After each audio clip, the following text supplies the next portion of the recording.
பாண்டவரை யாதரைக்கும் எந்த மாயா அநேக கோடி வந்தனம் ஐயா.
பாண்டவருக்கென்று பிறந்து வளர்ந்த தாங்கள் உங்களுடைய பாதங்களை பணிந்தோம். என்னுடைய பொன்னான திவ்ய பொற்பாது படித்தபடியால் எந்த ஒரு குறையும் இல்லாமல் நோய் நொடி இல்லாமல் இந்த அடிப்பரநாமன் துணை கொண்டு வாழ்ந்திருப்பு வையகத்தில் வாழ்ந்திருப்பு. இந்த பாண்டவர்கள் இல்லை, அப்படி நீங்கள் எங்களுக்கு இங்கே போனாலும் குடமாக இருந்து காற்று வந்தீர்கள். ஆனால் இந்த துரியோதனுடைய கட்டளைப்படி 13 வருஷமாக வனவாசம் போய் என்று கட்டளைத்தான் அல்லவா? உண்மை. நேற்றோடு 11 வருடம் முடிந்து விட்டது. சரி, இந்த பாலை வனத்திலே மன்னமாக கிடைக்கிறது, மணலா தெரிகிறது. எங்க சென்றாலும் வறண்ட பூமியாக தெரியுது. இந்த பூமியிலே நாங்கள் ஓராண்டு காலமாக எப்படி வாழ்வது, என்ன செய்வது என்று எங்களுக்கு ஒன்றுமே புரியவில்லை. நானும் என்னுடைய தேவியாலும் தம்பிமார்களும், அண்ணா நானும் என்னுடைய தேவி கண்ணமார்களும் இந்த மாயவரை நம்பிதான் கண்ணாயிருக்கிறோம். என்ன செய்வது, ஏது செய்வது என்று எங்களுக்கு ஒன்றுமே புரியவில்லை. அதனால நாங்க எப்படி கண்ணா சாப்பிடுறது தருமா 12 ஆனம் ஆண்டு என்னுடைய துணை கொண்டு நீங்கள் வாழ்ந்து வந்தீர்கள். எந்த ஒரு குறையும் இல்லை. உண்ண உணவின்றி உடுத்த உடையின்றி இந்த பிரச்சனை எல்லாம் எதுவுமே இல்லாம உண்ண உணவு, உடுத்த உடை, குடிக்க குடிநீர் எல்லாமே உங்களுக்கு வந்து 11 வருஷம் கிடைச்சது. இந்த 12வது ஆண்டுல இந்த கானகத்துல காலடி எடுத்து வச்சோடனே கானகமெல்லாம் இல்லாத காட்சி அளிக்கிறது. பாலைவனம் போல காட்சி அளிக்கிறது. இந்த வனத்துல வந்து எப்படி வாழ்வோம் கேட்கிறீர்களா? மரம் இருந்தால் ஏதோ காய்கறிகளை வைத்து இந்த வாண்டவர்கள் பிழைத்துக் கொள்வோம். சென்ற இடமெல்லாம் பார்க்கிறது பாலைவனை போல் தெரிகிறது. மன்னமா தெரியுதமாமா, மணலா தெரிகிறது. இதுல என்னவாமா எங்களுக்கு கிடைக்கும் வயிற்றுக்கு? அனைவரும் சொல்லிச்சு கொண்டே இருக்கிறார்கள். அதனாலதான் அப்படியா? ஆமா, சரி. இருந்தாலுமே இதுக்கு ஒரே ஒரு வழி. என்னவென்று தெரியுமா? அத்திராபுரத்து வேதனாப்பட்ட துரியத்தில் சென்று நம்ம விவசாயம் செய்வதற்கு இதே நெல்லை பெற்று வர வேண்டும்.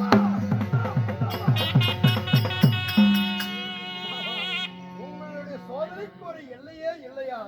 அவன் தான் பாண்டவர்கள் அழைக்கும் என்று 13 வருஷம் வனவாசம் ஓக்கி வைத்தான். அவங்கிட்ட போய் நாங்க பிழைக்கு வழி கொடு என்று கேட்டால் அம்மான்னு உருவானா மாமா தருமா? பிழைக்க வழி இல்லை என்று கூறினேனே, பிழைப்பதற்கு ஒரே ஒரு வழி இது மட்டும்தான். என்ன வழி, ஏது வழி என்று எங்களுக்கு ஒன்றுமே புரியவில்லை. புரியாத இடத்துல சென்று விதநெல்லை பெற்று வந்து அந்த விதநெல்ல நம்ம நாட்டு விவசாயம் செஞ்சு வரக்கூடிய பயிரை வச்சுதான் நீங்க வந்து இந்த 12வது வனத்துல வந்து உயிரே வாழ முடியும். பாண்டவர்கள் எப்ப கொள்ளுவாங்க, பாதி நாடு எப்ப வரும் என்று அவன் வழி மீது விழி வைத்து காத்து கொண்டிருக்கிறான். அவங்கிட்ட போய் எங்களுக்கு வாழ்றதுக்கு வழி கொடுறானா கொடுப்பானா மாமா? உண்மைதான். அது மட்டும் கிடையாது மாமா. துரியோதனன் காடுவனம் பாண்டவர்கள் அனுப்பும் பொழுது எப்படியாப்பட்ட ஒரு வார்த்தை சொன்னார்? 13 வருட காடுவனம் சென்று வந்தாலும் நாட்டை தருவேன். அதற்கு முன்பதாக உங்களை பாண்டவர்களை கண்ணிலே பார்த்து விட்டால் மீண்டும் 13 வருட காடுவனம் அனுப்பி வைப்பேன் என்று துரியோதனன் சொன்னான். இந்த பாண்டவர் நாங்க போய் அதாவது அஸ்தாபுரம் போனா எங்களை பார்த்துட்டா மீண்டும் வனவாசம் போனோம். ஒரு முடிவு பண்ணியா மாமா? இல்லை தருமா, உன்னுடைய தர்மருடைய நீதியை நாம் சரி பார்க்க வேண்டும். அந்த விதைநிலை பெற்று வந்து விவசாயம் பண்ணணும் அப்படின்னா அந்த விதைநிலை எல்லாம் பயிராக முளைச்சது அப்படின்னா நீ வந்து நீதி நேரம் தவறாம இருக்கிறாங்க ஒரு அர்த்தம். அதையும் நான் சோதனை செய்ய வேண்டும். அதற்காக அஸ்திபுரம் சென்று எப்படி விதைநிலை பெற்று வருவது? எப்படி ஒரே ஒரு வழி மட்டும்தான். என்னுடைய தங்கையாகப்பட்ட பாஞ்சாலி மனசு வச்சா மட்டும்தான் விதைநிலை பெற்று வர முடியும்.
எங்களோட சேர்ந்து என்னுடைய மனைவியாக பாஞ்சாலியும் எங்களோட சேர்ந்து காடு வனமா சுத்திட்டு இருக்குது.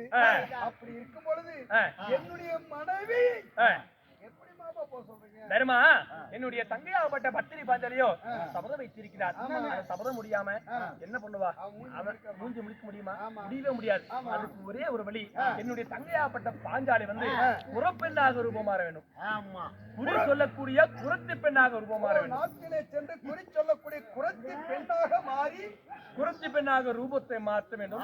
அது மட்டுமில்லாமல் சகாதேவனை வந்து சின்னஞ்சிறு கை குழந்தையாக மாற்ற வேண்டும். குருத்தி பெண்ணோட குழந்தையா? அது மட்டும் இல்லாம இந்த மாயக்கண்ணன் நானு என்னுடைய தங்கைக்கு துணையா கருவண்டா மாதிரி அவள் செலுத்து செல்லக்கூடிய அந்த கூடியிலே அமர்ந்து அவளுக்கு துணையா நான் போவேன். அது மட்டும் இல்லாம என்னுடைய தங்கை குறி சொல்வதற்கு என்னிடத்தில் இருக்கக்கூடிய இந்த புல்லாங்கல்ல துணையா நான் தங்கைக்கு அனுப்புறேன். கண் விழித்து கொடுத்தது போல தங்களுடைய யோசனையெல்லாம் அருமையாக இருக்கிறது. இதில் எந்த ஒரு பாதிப்பு வராது, எதுவுமே வராது. மாயக்கண்ணன் நானே துணை செல்கிறேன்.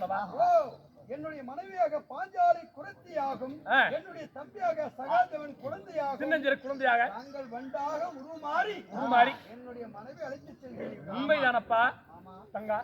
புறப்பெண்ணாக நீ ரூபத்தை மாற்றி இப்பொழுது என்னுடைய துணை கொண்டு அஸ்திராபுரம் சென்று இதனெல்லாம் வாங்கிட்டு வந்தா மட்டும்தான் விவசாயம் செஞ்சு வரக்கூடிய பயிரை வந்து நம்ம வச்சு மட்டும்தான் உணவே உண்ண முடியும். அண்ணா, இது உங்களுடைய வார்த்தை சுத்தமாகட்டும். அப்படி இருந்தாலும் நீங்க போங்க போன சொல்றீங்களே அண்ணா மாயவா.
தங்கா, நீ கவலைப்படுவாய் என்பதற்காக தான் முன்பே கூறினேன் அல்லவா, நீ இந்த ரூபத்தோட போனாதான் வந்து உனக்கு ஆபத்து. அதனால நீ வந்து என்னுடைய கிருபையால குறி சொல்லக்கூடிய குருத்தி பெண்ணாக நீ ரூபம் மாற வேண்டும். உன்னுடைய கணவராகப்பட்ட சகாதேவன் வந்து உனக்கு கை குழந்தையாக வர வேண்டும். அதுக்கு மட்டும் இல்லாம உனக்கு துணையாக வந்து அறிந்ததற்கும் அறியாததற்கும் தெரிந்ததற்கும் தெரியாததற்கும் அறிப்பறம் நம்ம நானே கருவண்டாக ரூபம் மாறி உன்னுடைய கூடையிலே அமர்ந்து துணை வருகிறேன். மூவருமே சேர்ந்து அங்க போய் விதை நெல்ல வாங்கிட்டு வரலாம். சரியா? உனக்கு எந்த ஒரு கவலையும் வராது. அங்க உனக்கு ஏதாவது ஒரு ஆபத்து அப்படின்னா அக்கனமே அண்ணன் நான் இருக்கிறேன்ல, நான் உன்னை காப்பாற்றவில்லை, இதுக்கு மேல என்னமா உனக்கு கவலை? இந்த வனத்தை கழிக்க வேண்டும் என்றால் இதுக்கு ஒரே ஒரு வழி, இது மட்டும்தான், வேறு வழி கிடையவே கிடையாது.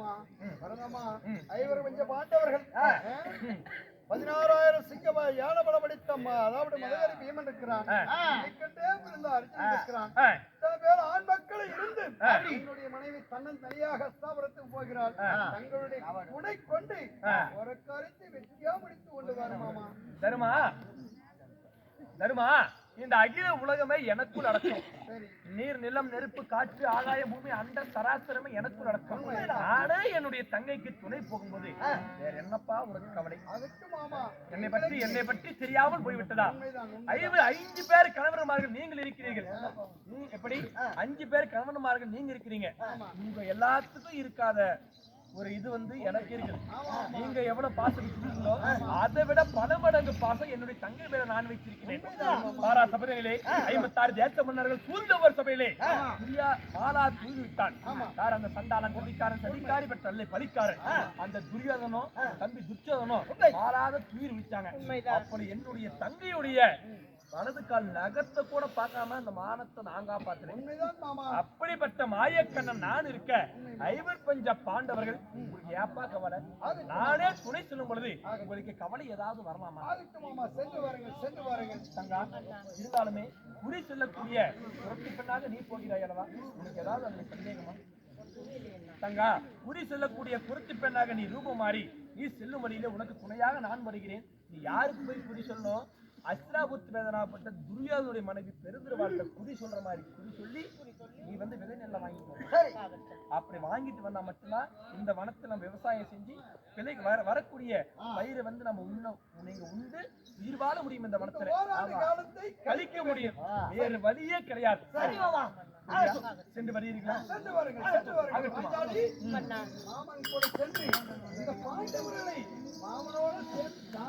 எங்களை காக்க வேண்டும். அப்படியா? போய் வாருங்கள், போய் வாருங்கள்.